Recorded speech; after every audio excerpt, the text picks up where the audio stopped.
Bom dia, queridos irmãos. Que a graça do nosso Salvador Jesus Cristo estejam com todos nesta manhã e que o nome dele seja mais uma vez glorificado. Irmãos, vamos ao livro de Gênesis nessa manhã. Eu peço que a igreja abra sua Bíblia no capítulo 6, no verso 5 e no verso 6 e 7.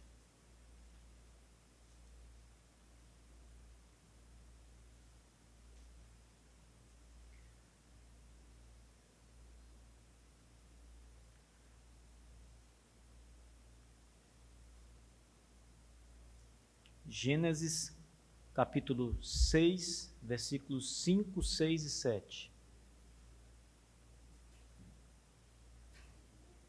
Ouçam. E Deus viu que a maldade do homem era grande na terra, e que toda a imaginação dos pensamentos do seu coração era apenas vil continuamente. E arrependeu-se o Senhor de haver feito o homem na terra, e isso afligia em seu coração. E o Senhor disse: Eu destruirei o homem a quem criei da face da terra, tanto o homem quanto o animal, e a coisa rastejante, e as aves do céu, pois me arrependi de havê-lo feito. Amém. Curve a cabeça, vamos orar ao Senhor. Poderoso Deus, Pai Celeste, nós te louvamos com o nosso coração, Senhor, com a nossa mente, com a nossa alma, com todo o nosso ser, Senhor.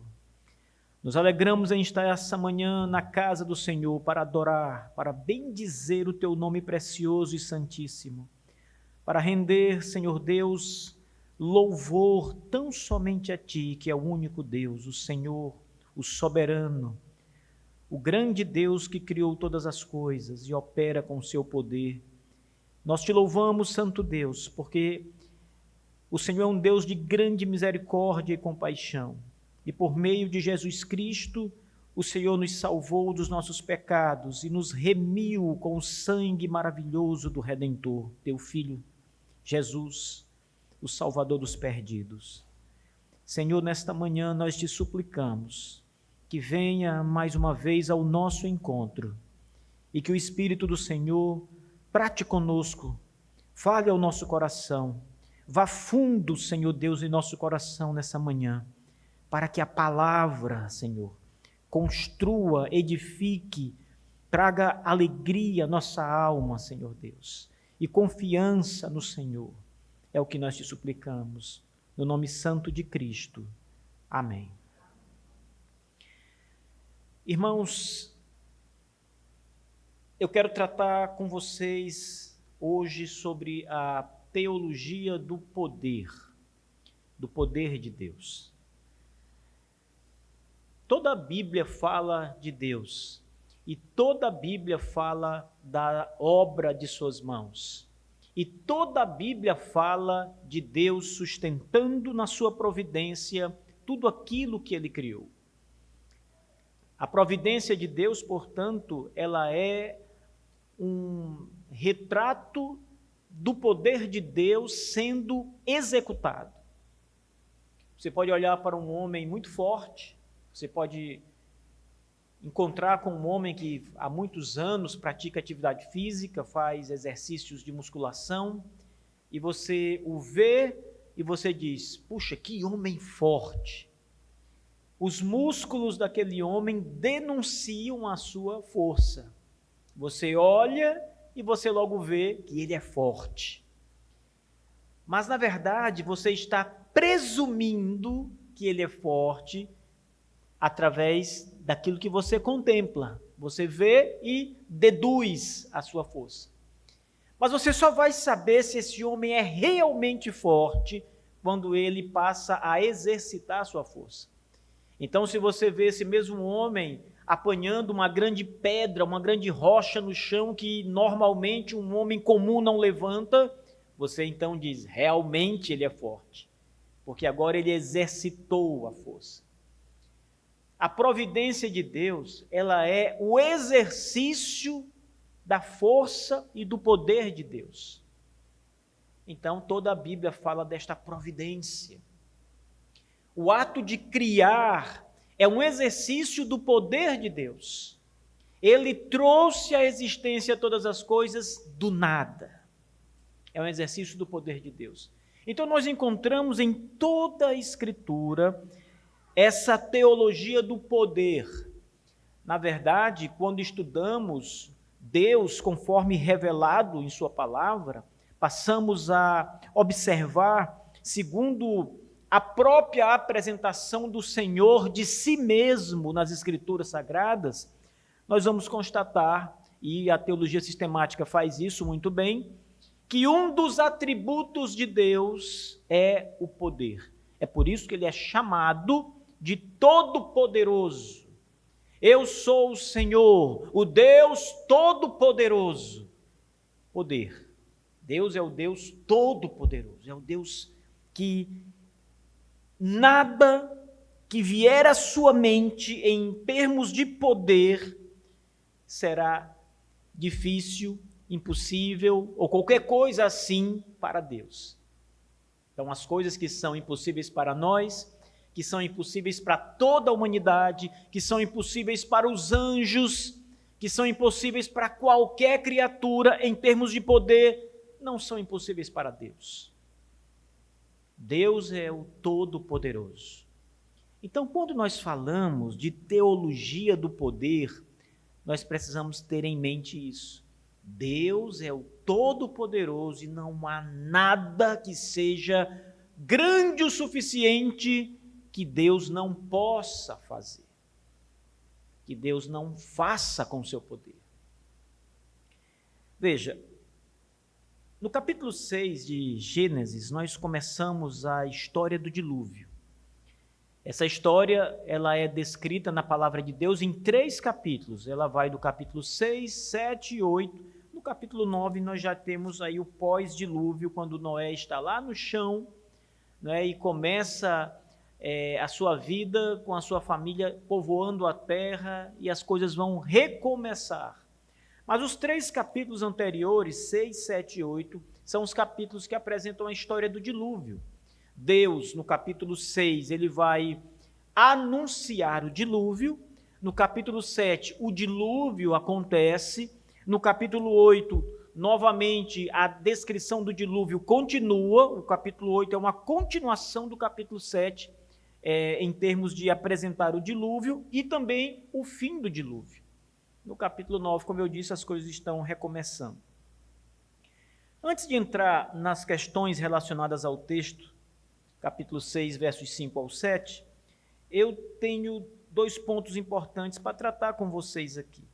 O primeiro deles é a questão que também não pode ser deixada de lado, porque senão nós vamos fazer uma teologia tosca, errada. A questão de entender as palavras da Escritura conforme o gênero literário e conforme a estilística do autor. Aqui em Gênesis 6, nós temos algumas expressões interessantes que precisam ser bem entendidas, senão nós vamos cometer um erro grande. A primeira delas é no capítulo 5, quando a Escritura diz, no capítulo 6, quando a Escritura diz que o Senhor se arrependeu. O verso 6 diz: e arrependeu-se o Senhor de haver feito o homem na terra. Ainda no capítulo 6 temos uma outra expressão que deve ser bem entendida. Diz ainda que o coração de Deus estava afligido. Você sabe muito bem o que é isso, não é? Aflição. Você já deve ter passado por aflições. Então você sabe o que é aflição. Aqui diz que o coração de Deus estava afligido. E no capítulo 7, novamente, repete-se a expressão no verso 7, de que o Senhor se arrependeu. Pois, diz o verso 7 na sua última parte, me arrependi de havê-lo feito. Ele está falando isso em relação ao homem. Primeiro, Deus não se arrepende. Segundo, a Bíblia não erra. Então, como devemos entender essas coisas? Aqui nós estamos diante daquilo que nós chamamos de linguagem antropopática, que é uma linguagem em que o autor humano ele aplica os seus sentimentos à pessoa divina. Ele não tem outra maneira de descrever essas coisas, senão com a sua linguagem e com a sua experiência. Isso não significa que Deus se arrependa, porque arrependimento seria algo que reduziria a divindade. Seria imperfeição em Deus. Ora, Deus não sabia como seria o homem? Então, por que Deus, sabendo que o homem poderia cair e que Deus poderia se arrepender da sua criação, por que o Deus Todo-Poderoso não fez um homem perfeito? E ele poderia fazer um homem perfeito. Portanto, a linguagem arrepender-se de ter feito homem é uma linguagem antropopática, não é uma linguagem absoluta em relação a Deus, porque Deus não se arrepende. Na verdade, há outras passagens da Bíblia que claramente dizem: Deus não é homem para que se arrependa. Então, esta é uma linguagem absoluta, teologicamente correta em relação a Deus. Deus não se arrepende de nada. Então, quando nós vamos olhar a palavra de Deus, especialmente as descrições sobre Deus, nós precisamos tomar o cuidado de entender o que é antropopatia, atribuir sentimentos humanos a Deus, e o que é uma linguagem que descreve de maneira absoluta, de maneira verdadeira e condizente o Senhor Deus. Por exemplo, quando a Bíblia diz que Deus é todo-poderoso, ela está usando uma linguagem correta, perfeita, em relação a Deus. Mas quando ela diz que ele se arrepende, por exemplo, ela está usando uma linguagem antropopática, atribuir a Deus sentimentos humanos. Às vezes nós encontramos na Bíblia forma humana sendo atribuída a Deus. Ele tem ouvidos, então ele ouve. Ele tem pés, então ele anda sobre os montes. Ele salta. Ele tem braços, por isso sua mão é poderosa. Veja, todas essas linguagens, elas são humanas, elas não são antropopatia, elas são antropomorfismo, é um outro nome diferente, porque a palavra antropomorfismo, morfo, vem de forma, e antropo vem de homem. Por isso aquela disciplina antropologia, é o estudo do homem. Aqui seria a forma do homem. Então, quando você atribui a forma de um homem a Deus, você está usando uma linguagem antropomórfica, ou seja, você está retratando Deus como se ele tivesse forma humana, como se ele tivesse mão, como se ele tivesse braço, como se ele tivesse olhos, como se ele tivesse pernas. E Deus é espírito. Então, nós, quando estamos diante da palavra de Deus, precisamos ter cuidado com estas descrições do Senhor, sabendo diferenciar o que é o estilo e a linguagem do autor, o gênero literário que o autor escreve e aquilo que é absoluto acerca de Deus. Em segundo lugar, nós estamos em Gênesis capítulo 6 e estamos somente a 4 capítulos da criação. A criação, ela aparece em Gênesis capítulo 1 e capítulo 2. Gênesis 1 tem uma descrição geral da criação e Gênesis 2 apresenta uma descrição mais detalhada da criação, especialmente em relação ao ser humano. É por isso que às vezes a crítica ela vai olhar para esses dois relatos da criação, Gênesis 1 e Gênesis 2, e vai dizer, olha, isso aqui foi emendado. Uma pessoa lá atrás escreveu o capítulo 1, depois veio outra que não percebeu bem, escreveu de novo o relato da criação de forma diferente e juntou. Então, tem 2 relatos da criação, mas isso é equivocado. O primeiro relato é uma linguagem geral, o segundo relato é uma linguagem específica sobre o homem, como Deus criou o ser humano. No primeiro relato, o homem é apresentado de forma rápida, junto com o restante da criação. E no 6º dia o Senhor Deus criou o homem. Mas lá no capítulo 2, essa criação do homem ela vai ser então pormenorizada, explicada. Então, é um relato que continua, na verdade, que expande o primeiro relato apenas da criação do homem. Em Gênesis 1, Deus cria o universo, ele cria todas as coisas. A palavra universo, ou a palavra céus e terra, ou a palavra cosmos, que é, no caso, na língua grega, essas palavras, elas indicam a criação como um todo. Quando se fala de universo, está falando de mim, das estrelas, do sol, das galáxias, das montanhas, de tudo que existe, dos anjos que foram criados, tudo, tudo, tudo. É uma palavra que abarca tudo. Então, no capítulo 1, Deus cria o universo todo. No capítulo 6 de Gênesis, nós então temos a destruição, não do universo, mas de um ponto do universo, a Terra. Não a destruição no sentido de aniquilação, de fazê-la deixar de existir, mas de torná-la um caos, de torná-la ali como no princípio, quando Deus estava começando a formar, organizar as coisas e criar ali a cada dia aquilo que cabia à criação. É como se fosse um retorno àquilo. Tá? Agora, irmãos, o que é interessante aqui é que nós temos apenas 4 capítulos, no melhor das hipóteses, 5 capítulos separando a criação de tudo e a destruição da terra. E isso pode parecer, se nós olharmos para as Escrituras de forma despercebida, digamos assim, que passou pouco tempo. Pouco tempo se passou, porque eu lembro que ontem eu li Gênesis 1 e já estou em Gênesis 6 e está tudo sendo destruído. Não, passou-se milhares de anos. De Gênesis 1 a Gênesis 6, passaram-se milhares de anos.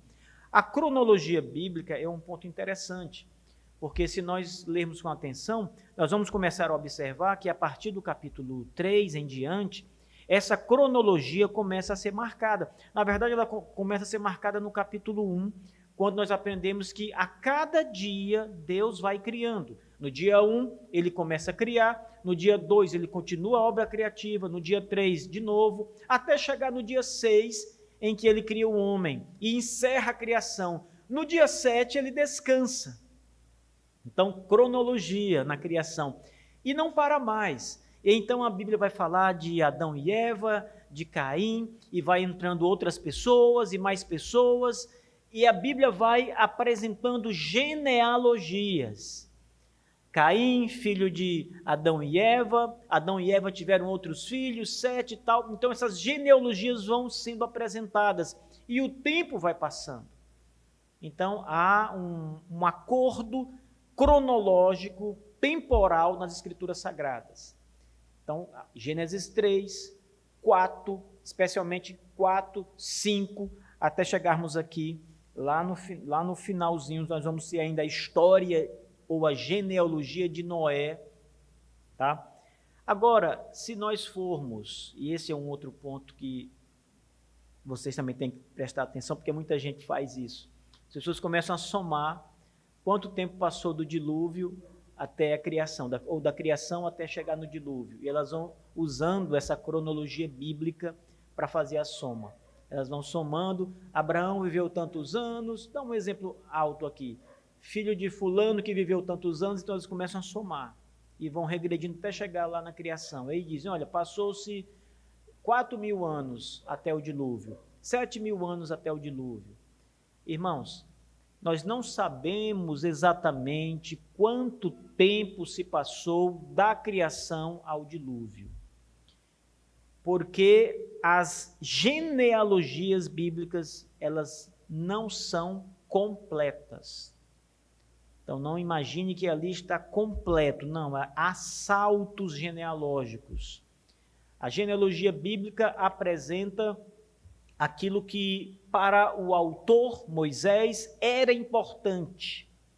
Então, ele vai trazendo as genealogias que eram importantes apresentar.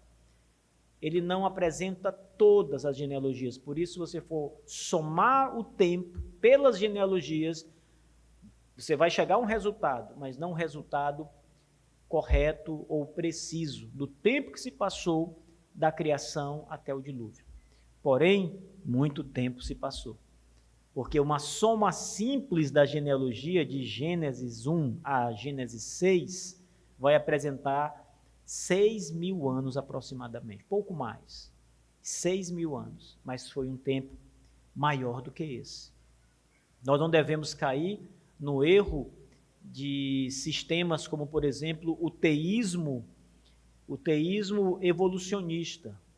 O teísmo evolucionista são aqueles que acreditam no relato bíblico e acreditam na teoria da evolução. Tem muitos teólogos que eles procuram fazer isso. Eles procuram harmonizar o que a Bíblia fala, aqui especialmente em Gênesis, com aquilo que a teoria da evolução apresenta. Então eles vão tentando unir os dois, casar, fazer com que haja harmonia. Então eles dizem, os 6 dias da criação não são 6 dias literais. Os dias ali precisam ser entendidos como eras, ou seja, cada dia seria então milhões de anos. Isso porque a teoria da evolução precisa dos milhões de anos para funcionar. Então eles não podem dizer que foi 6 dias, não há evolução, há criação imediata, do nada. E como eles preferem optar pela ciência e harmonizar a Bíblia com a ciência e não o contrário, que seria o exato, o ponto certo, eles então dizem, não, os seis dias, na verdade, é uma linguagem para eras, para muito tempo. E eles vão fazendo isso o tempo todo com a Escritura Sagrada, harmonizando. O que é errado. Porque a Escritura Sagrada, ela é a palavra de Deus e ela é a autoridade, não a ciência. A ciência é feita pelos homens, e os homens cometem erros. A gente tem que olhar para as Escrituras e começar a avaliar as coisas à luz das Escrituras Sagradas e não avaliar as Escrituras à luz da ciência ou da teoria da evolução, para ser mais exato. Esses 2 pontos é o que eu queria trazer para vocês, apenas para que vocês tivessem essa ideia da linguagem e da cronologia, para não cometerem erros. Agora, voltando ao texto, irmãos, note que nós estamos tratando sobre a teologia do poder de Deus. E aqui o Senhor Deus decide destruir o homem por causa da sua maldade. Viu Deus a maldade do homem. A Escritura diz que era uma maldade grande sobre a terra. Deus diz que todos os pensamentos do homem eram vil, continuamente. Não havia desejo no coração do homem que fosse reto ou aprovado por Deus. Todo o seu desejo era corrupto. Ora, desde Adão vem sendo assim. Quando Adão comete o pecado e ele então morre espiritualmente, ele passa a ter uma natureza pecaminosa, todo o seu desejo, todo o seu coração, todo o desejo dos seus descendentes está corrompido e é mau continuamente. Mas aqui em Gênesis, o que Deus mostra é que essa maldade vai sempre aumentando, sabe? Nós esperamos que o homem vá melhorando, não é? Esperamos que você seja um homem cada vez melhor. Esperamos que você obedeça a Deus e seja um homem cada vez mais parecido com Cristo. Seria uma evolução do ser positiva. Mas aqui a Escritura diz que Deus olha e diz que a maldade do homem é continuamente má. O coração dele é continuamente mau. E ele vai piorando. O seu estado de decadência vai piorando cada vez mais. Ele vai sendo cada vez mais propenso ao pecado e afundando-se mais no pecado, desobedecendo a Deus mais e mais, de maneira que aqui no capítulo 6, Deus decide destruir o homem que criou. O que isso tem a ver com poder? Irmãos, nós costumamos dizer o seguinte: construir algo é muito trabalhoso, não é? Imagine construir esse prédio, colocar ali cada tijolo, fazer ali o revestimento das paredes, colocar as janelas, forrar, colocar um telhado, colocar uma iluminação, colocar um revestimento no chão, todos os detalhes, as pinturas, os equipamentos que estão aqui instalados, tudo. É muito trabalhoso. Nós estamos, na verdade, há muitos anos trabalhando aqui nesse prédio. Mas se nós disséssemos o seguinte: vamos destruir tudo isso aqui, vamos pôr no chão e começar de novo, seria bem rápido, não é? Nós não íamos levar tanto tempo para destruir. Talvez em uma semana tivesse, ou menos, tivesse apenas o chão aqui. Para construir não dá para fazer tão rápido. Mas isso só para nós, seres humanos. Quando nós pensamos em Deus e no seu poder, tudo é instantâneo, quando Ele quer. Deus não tem maior dificuldade para construir do que para destruir. Mas eu quero que vocês entendam que, quando nós falamos de teologia do poder e colocamos aqui a destruição como um exercício do poder de Deus, perceba, destruir uma casa é fácil. Mas talvez destruir um conjunto de casas não seja tão fácil. Já vai exigir mais. Destruir uma pequena cidade, mais ainda. Destruir fortificações como castelos que eram construídos de pedra. Destruir pirâmides como as que estão no Egito, não é tarefa fácil. Especialmente se nós estivermos pensando em destruição sem tecnologia aplicada, ou seja, sem equipamentos, sem máquinas. É ainda muito mais trabalhoso. Agora, destruir todo o mundo criado, toda a terra que Deus criou, é uma tarefa que exige grande esforço. Eu tenho passado para vir aqui para a igreja, viajando na BR-343, e já há alguns meses, irmãos, eu tenho visto que eles estão trabalhando para duplicar a rodovia.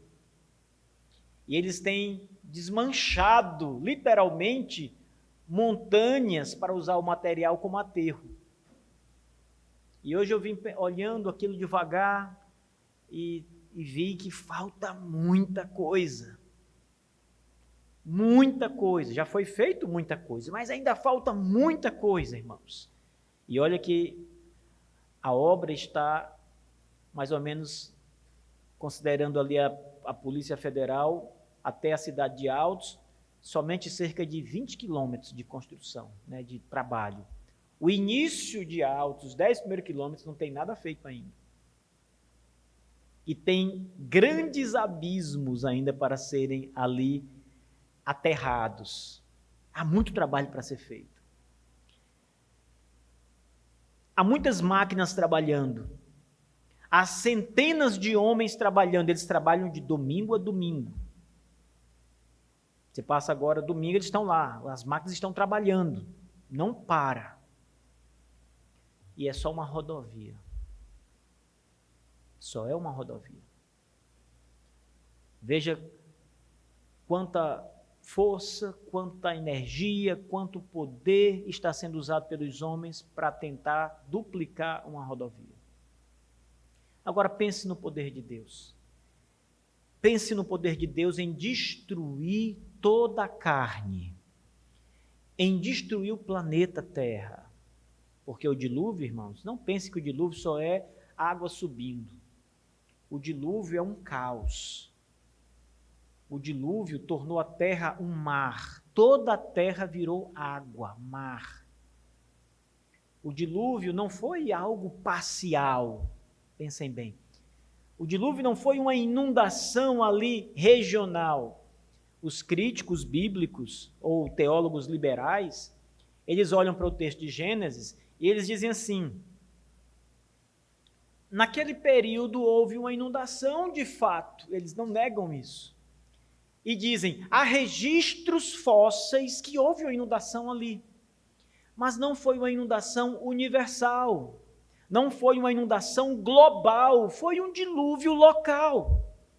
A água cobriu ali a terra, cobriu muito do que está à vista naquela localização, naquela região, mas não cobriu todo o planeta. É o que eles dizem. Se você, por acaso, assiste ali aqueles programas que aparecem na Discovery, tem alguns programas bíblicos que vão procurar explicar algumas passagens da Bíblia, como o dilúvio, como, por exemplo, a abertura do Mar Vermelho, coisas assim. Sempre esses programas supostamente bíblicos, cuidado, eles dão uma explicação humana, natural para os acontecimentos. Eles nunca veem o sobrenatural, a mão de Deus agindo. Então eles sempre dizem, isso aqui foi algo regional, foi uma grande inundação que para eles parecia que o mundo todo estava debaixo d'água, mas foi só ali regional. Mas não é isso que a Bíblia diz. A Escritura fala que as águas subiram e cobriram os mais altos montes da terra. Em Gênesis capítulo 7, por exemplo, no verso 17 em diante, diz o texto, o dilúvio esteve 40 dias sobre a terra, e as águas aumentaram, e levantaram a arca, e ela foi elevada sobre a terra, e as águas prevaleceram, e foram aumentadas grandemente sobre a terra, e a arca andava sobre a face das águas, e as águas prevaleceram excessivamente sobre a terra, e todos os montes altos que estavam debaixo de todo o céu foram cobertos. 15 côvados acima, as águas prevaleceram e os montes foram cobertos. A Bíblia está nos dizendo, irmãos, que as águas cobriram o mais alto monte, 15 côvados, cerca de 8 metros de altura acima do pico da mais alta montanha. Os teólogos liberais dizem, foi uma inundação regional só naquela região.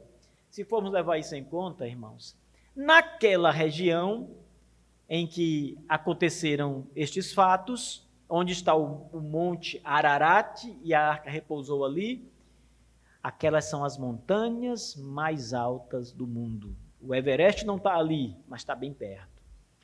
As montanhas daquela região ultrapassam 5.000 metros. Então, são montanhas altíssimas. Para que a água cubra estas montanhas da região, era necessário que a água inundasse o planeta inteiro. Não dá para cobrir 5 metros de altura naquela região e não cobrir o restante do mundo. Esses cálculos já foram feitos. É impossível. Se o dilúvio foi regional, ele obrigatoriamente foi universal. Porque não dá para cobrir só se tivesse uma parede lá, uma represa para segurar o dilúvio e ele não fosse para outros lugares. Mas a Bíblia diz que foi um dilúvio que cobriu toda a terra, que exterminou toda a vida humana, com exceção dos que estavam na arca, e todo animal. É o testemunho da palavra de Deus. Há um exercício de poder muito grande para fazer isso. Considere ainda que o Senhor Deus vai destruir a terra com água, irmãos. Ele diz que vai trazer um dilúvio sobre a terra. Às vezes nós também começamos a pensar na palavra dilúvio e nós entendemos que foi apenas uma chuva grande que caiu sobre a terra. E de fato foi uma grande chuva que caiu sobre a terra. Mas não foi só uma chuva grande, irmãos. Uma chuva cuja água se eleva a mais de 5.000 metros de altura. Na verdade, mais do que isso, porque para cobrir ali as altas montanhas é preciso mais água. Note que a quantidade de água é excessiva, como diz lá o texto bíblico. Deus derramou excessivamente água sobre a terra. E mais ainda, o texto diz que não apenas choveu sobre a terra, como as fontes do abismo se romperam e a água veio do chão, debaixo da terra. Jorrou água do chão. Olha o texto com calma. As águas que nós usamos, por exemplo, hoje, para cavar poços e retirar ali a água que está lá no fundo, essas grandes fontes de água, elas vieram para cima, poderosamente, excessivamente. Então, pense apenas por um instante na quantidade de água necessária, no poder de Deus para conduzir essa quantidade de água no planeta, na ação poderosa de Deus em fazer com que a água venha para cima, em que a água do céu desça abaixo, o volume de água que o Senhor Deus trabalhou para destruir a terra naquele momento. Irmãos, a água é algo que os antigos dizem, a água tem força. Às vezes, uma parede de barragem se rompe. E se vocês entenderem como uma parede de barragem é construída, os materiais, o aço que é usado, se vocês entenderem a largura da parede de uma barragem, irmãos, que passa 3 caminhões em cima, lado a lado, e às vezes as paredes se rompem. Por que se rompem? Porque a água faz força, a água pesa. Imagine o poder de Deus para conduzir tanta água, tanto volume de água no mundo inteiro. É incrível, não é? A força do Senhor, que doma as águas, que abre as comportas do céu e derrama água sobre o mundo, que abre também as comportas do abismo e faz com que a água rompa e suba à superfície. É muita força, irmãos. É muito poder sendo operado pelo Deus Todo-Poderoso. Poder para destruir. Destruição. Aqui nós estamos falando do poder para destruir. Além disso, também diz as Escrituras Sagradas que não foi simplesmente a condução de água, irmãos. Porque quando a Bíblia, aqui em Gênesis, fala que Deus abriu as comportas não as comportas do céu, mas do grande abismo, essa é uma linguagem, não há uma porta assim que Deus vai abrir, uma comporta que Deus vai abrir. Ele está dizendo, em outras palavras, que o chão foi quebrado. Vocês já viram aquelas imagens, por exemplo, de terremotos que acontecem, que a terra racha e fica ali uma fenda bem grande? Foi isso que aconteceu. Ou algo assim, parecido com isso. Toda a água que estava lá no chão, reservada, Deus fez com que o chão rasgasse, se abrisse. E a água rompeu. O que isso significa? Houve mais poder. Houve um exercício de grande poder da parte de Deus para fazer com que a terra se abrisse. Eu, alguns anos atrás, participei de um curso com o professor Adalto Lourenço, que era um especialista nessa área, um cientista renomado, estava entre os grandes cientistas brasileiros, que trabalhou em um laboratório alemão, né? E também prestou serviços para a NASA. Então, eu acho que o currículo dele deixa claro o conhecimento que esse homem tinha. E ele era um presbítero cristão, ele era cristão. E ele veio aqui no seminário, passou uma semana conosco, a semana teológica, e o assunto dele era Gênesis, o dilúvio de Gênesis. Irmãos, é incrível o que aconteceu olhando à luz da ciência e da palavra de Deus, considerando, agora sim, de maneira correta, interpretando a ciência pelas Escrituras, dando a primazia ao relato bíblico e harmonizando a ciência com o que a Bíblia diz. E se harmoniza perfeitamente. Então, o doutor Adalto Lourenço disse: duas coisas podem ter acontecido e são as maiores probabilidades. A primeira, Deus pode ter mandado, naquela ocasião, um grande terremoto na Terra. Sabe aqueles terremotos que nós vemos na TV, que derrubam prédios, cidades? Então, Deus pode ter mandado um terremoto de imensas proporções, jamais visto, e o chão se abriu em muitos lugares, muitas partes, e a água irrompeu. A água irrompeu lá de baixo e encheu a terra. E a chuva caindo. A água de baixo, chuva de cima. 40 dias. A segunda probabilidade, segundo o doutor Adalto Lourenço, é aquela que às vezes nós até estudamos. Vocês lembram que há uma teoria que fala sobre os dinossauros, e os dinossauros existiram, ninguém duvida disso, os ossos deles estão lá, os fósseis estão ali, as marcas que eles deixaram estão ali, eles existiram de fato. E como eles foram extintos? Uma das teorias, a principal teoria é um grande meteoro, cometa, alguma coisa muito grande, caiu na Terra e ali provocou a extinção. Aquilo ali, irmãos, caiu um meteoro desse na Terra, não um meteoro, um asteroide na Terra, é um cataclismo, é como se soltasse ali centenas, milhares de bombas nucleares. Acabou tudo. Toda a vida foi extinta. É isso que a ciência diz. Tudo foi extinto. E aí a Terra recomeçou com um processo evolutivo, é o que a ciência diz. O doutor Adalto Lourenço diz, olha, isso pode ter acontecido. Pode ser que Deus tenha enviado, de fato, um grande asteroide na Terra, e esse asteroide, quando impactou com a Terra, abriu a Terra. E não só num lugar, mas houve, obviamente, refrações desse impacto em outros lugares, e a água saiu de baixo.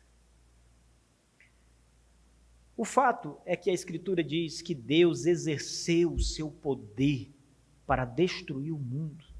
Na verdade, para destruir o homem que ele criou. Deus exerce, irmãos, o seu poder maravilhoso. Ele opera de maneira que deve nos deixar boquiabertos.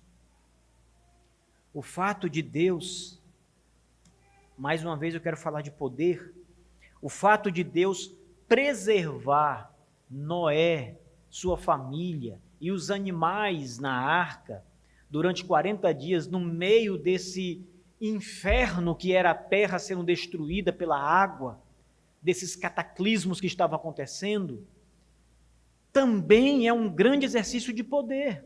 Vocês acham que a água subiu no mar calmo e ficou ali calminho, só flutuando? Não, irmãos.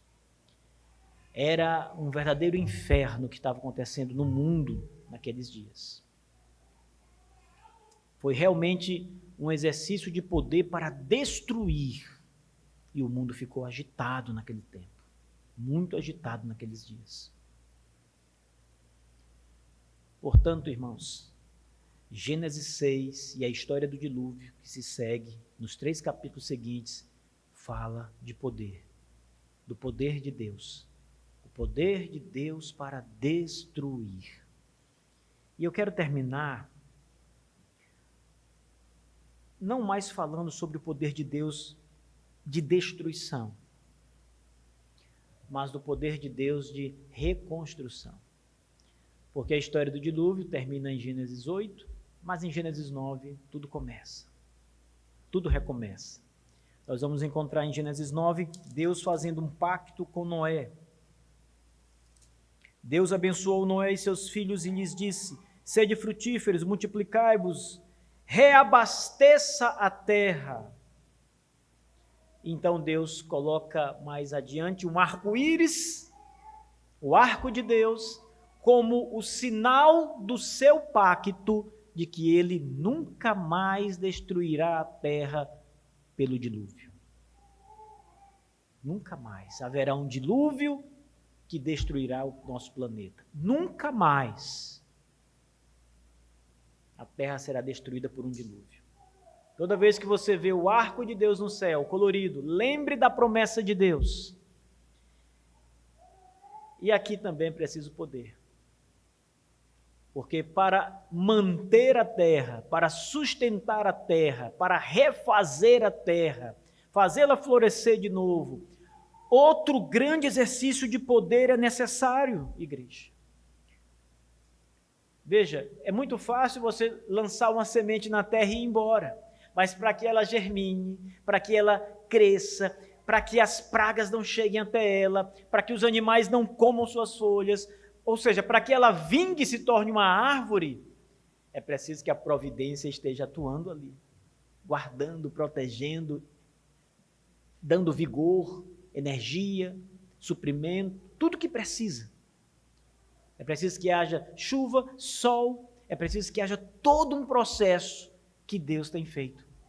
Então, para refazer a terra, recriar a terra, é preciso grande demonstração de poder. E Deus fez isso. O mesmo Deus poderoso que destruiu a terra é o mesmo Deus poderoso que refez a terra e que a sustenta, e que a mantém, e que a protege. O mesmo Deus todo-poderoso guarda o homem e a criação de maneira extraordinária, irmãos. Eu quero apontar isso para o nosso Salvador Jesus Cristo. Às vezes nós falamos tanto de Deus, Deus, Deus, Deus, e esquecemos que o nosso Senhor está lá em Gênesis. Paulo escreve e ele deixa muito claro que todas as coisas foram feitas por ele, por Cristo Jesus. Então, quando nós pensamos lá em Gênesis 1, Gênesis 2, a criação, devemos pensar em Cristo. Porque o Senhor, Jesus Cristo, não o Jesus Cristo encarnado, mas o Jesus Cristo pré-encarnado, antes de se tornar homem, o Logos divino, a segunda pessoa da Trindade, ele estava lá, criando com seu poder, demonstrando ali a sua força, irmãos, erguendo o mundo. E ele também está em Gênesis 6, destruindo, trazendo juízo, exercendo o seu poder para aniquilar a criação, não no sentido de deixar de existir, mas de arruiná-la. Cristo está lá. Quando a Bíblia fala de Deus em Gênesis como Criador, nós devemos pensar no Pai, no Filho e no Espírito Santo. Deus o Pai é o Criador, assim como Deus o Espírito Santo é Criador, e o Espírito de Deus pairava sobre a face das águas. Lembre, essa expressão hebraica, mais uma vez, a questão do estilo e da linguagem. No texto hebraico, a expressão pairava sobre as águas é a expressão usada para chocar, no sentido de uma galinha chocar os seus ovos para que os pintinhos nasçam. Então a ideia por trás disso é: o Espírito está criando, participa da criação. O Espírito Santo é criador, assim como o Pai. E como o apóstolo Paulo disse, todas as coisas também foram feitas pelo Filho. Jesus Cristo também é o Criador. Então, quando a Bíblia fala de Deus, o Criador, a Bíblia fala do Pai, do Filho e do Espírito Santo.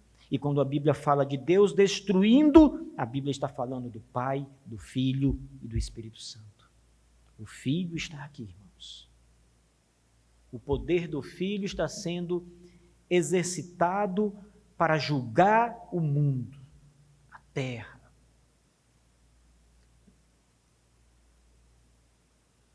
Um grande exercício de poder.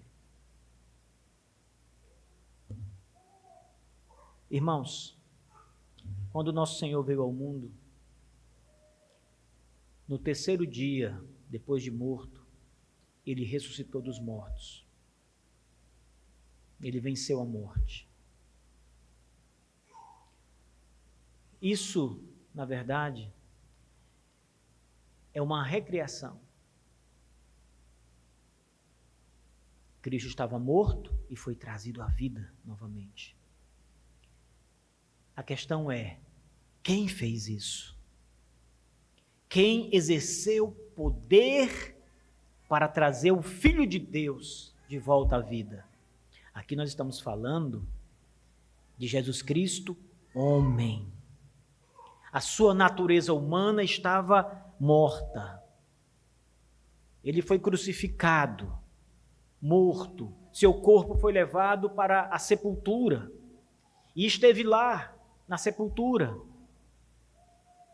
Foi coberto com um lençol de linho e durante 3 dias esteve lá morto. A questão é, quem ressuscitou o Filho de Deus?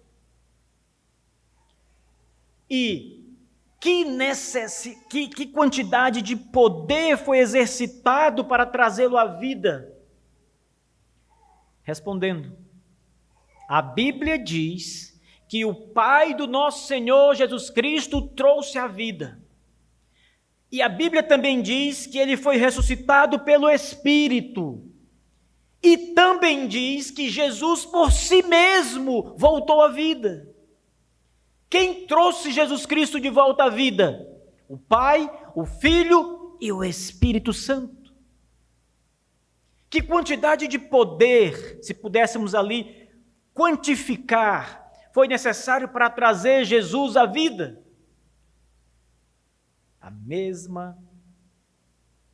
O mesmo poder necessário para criar todas as coisas. Poder é necessário para trazer a vida. A morte é vencida pelo poder de Deus. E sabe, irmãos, tudo gira em torno do poder, porque, mais uma vez, o mundo será destruído, não por águas do dilúvio, conforme Deus prometeu, mas a Escritura usa a expressão agora pelo fogo. E então, esse mundo será destruído num abrir e fechar de olhos.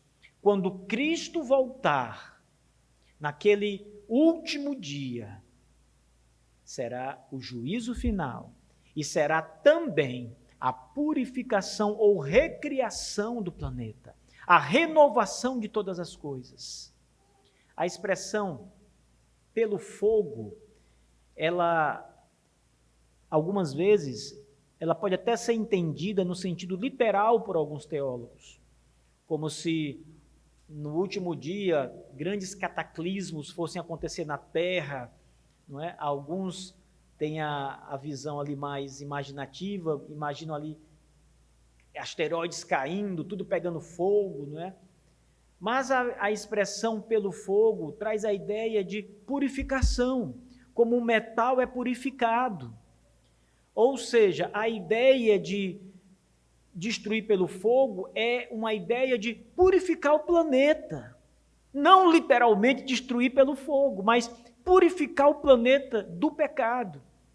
Fazer nova todas as coisas. Como se faz isso sem um grande exercício de poder?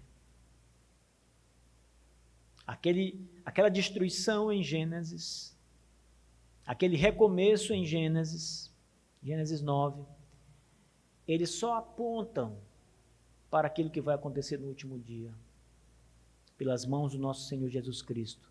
A recriação de todas as coisas, a destruição e a recriação de todas as coisas, para sempre, sempre e sempre. Olhem para o nosso Salvador, meus irmãos, olhem para Ele na certeza de que Ele é o Deus Todo-Poderoso. E se Ele pode destruir, criar, destruir de novo, recriar, fazer nova todas as coisas, trazer o homem da morte para a vida, se Ele pode fazer isso, o que Deus não pode fazer? O que aflige você a tal ponto? Que medo você tem? Que perigo você está vivendo? Que desafio está diante de você? Que Deus não seja poderoso, que Deus não possa, com um piscar de olhos, te livrar dele. É uma doença que te aflige? Deus é o Senhor das doenças, irmãos. É um câncer terminal? É alguma outra doença sem jeito para a medicina? Não para Deus. Ele é o Deus Todo-Poderoso. Não há nada, irmãos, nada que Ele não possa fazer. Pense nisso. Aquele que exerceu tanto poder na criação e na destruição é o Deus que eu sirvo e que o meu problema não é nada comparado ao dilúvio. O meu problema não é nada comparado a trazer um homem morto à vida. Você pode começar a pensar nas dificuldades da sua vida, você pode começar a pontuar os desafios que você tem, as aflições que você vive, as coisas impossíveis para você, impossíveis para os homens. Você pode pontuar, faça uma lista e depois risque tudo, porque para Deus nada é impossível. Um cristão é uma pessoa que vive pela fé, meus irmãos, pela fé. Ele não se entrega como os homens sem Deus. O homem que vai no consultório médico e recebe ali o diagnóstico, olha, você está com câncer, estágio 4, então comece a organizar a sua vida, comece a aproveitar a sua família, porque você tem poucos meses de vida, talvez 2 meses de vida. Esse homem sai desesperado, porque a palavra do médico é a palavra final para ele. Não há tratamento, ele pesquisa na internet, não, aqui do jeito que eu estou diagnosticado, não tem mesmo jeito. Eu já pesquisei nos médicos americanos, nos médicos russos, nos médicos alemães, brasileiros, não há saída para mim. Mas o cristão, ele diz, se Deus quiser, Ele me livra. Nabucodonosor jogou os 3 amigos de Daniel na fornalha de fogo, porque eles não cultuaram o rei da Babilônia. E o rei disse, se vocês não dobrarem seus joelhos quando os sinetes tocarem diante da minha estátua, eu lançarei vocês na fornalha do fogo. E eles disseram, rei, tu pode nos lançar. Se o nosso Deus quiser, Ele nos livra. Ele poderia até não livrar, se Ele quisesse não livrar. Mas se Ele quiser livrar, Ele nos livra, ó rei.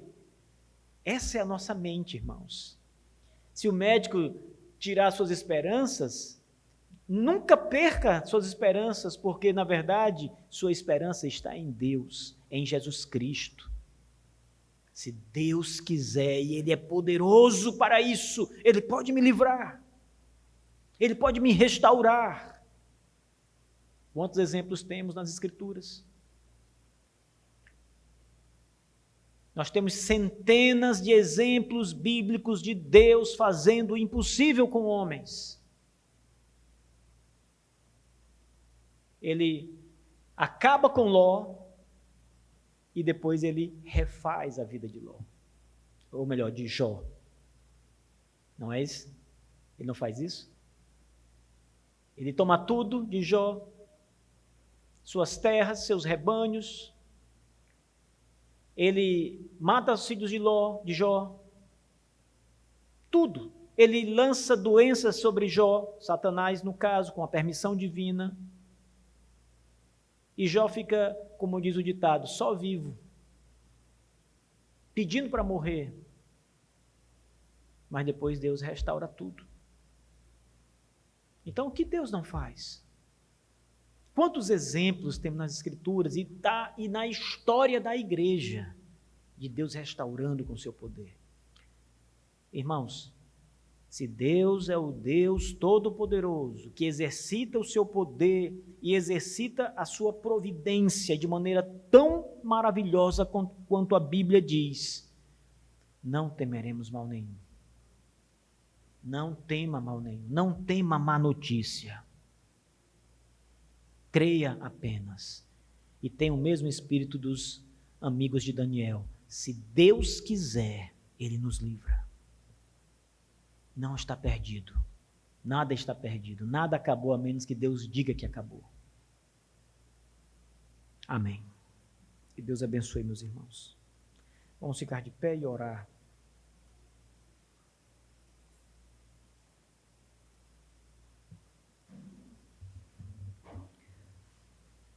Senhor, nós queremos te agradecer, Pai. É sempre bom, Senhor Deus, meditar no teu poder. É sempre bom lembrar esse atributo maravilhoso, o poder de Deus, porque Ele nos consola, Ele nos faz saber mais uma vez que a nossa esperança está em Ti, porque o Senhor é um Deus que pode tudo. Ó Senhor Deus, não permita que as más notícias, ou mesmo que as constatações do mundo físico, mundo científico, da prática comum, do senso comum, venham, de alguma maneira, Senhor Deus, diminuir a nossa confiança no Senhor e no seu poder. Nos ajude, Senhor Deus, a olhar sempre para Deus, o Todo-Poderoso, como aquele que pode todas as coisas. Que a nossa mente, Senhor Deus, ela seja alimentada com essas verdades constantemente, para o louvor do Teu nome. Assim nós oramos, Senhor. Em nome de Jesus Cristo, Teu Santo Filho e o nosso Senhor e Salvador. Amém. Podem sentar, irmãos.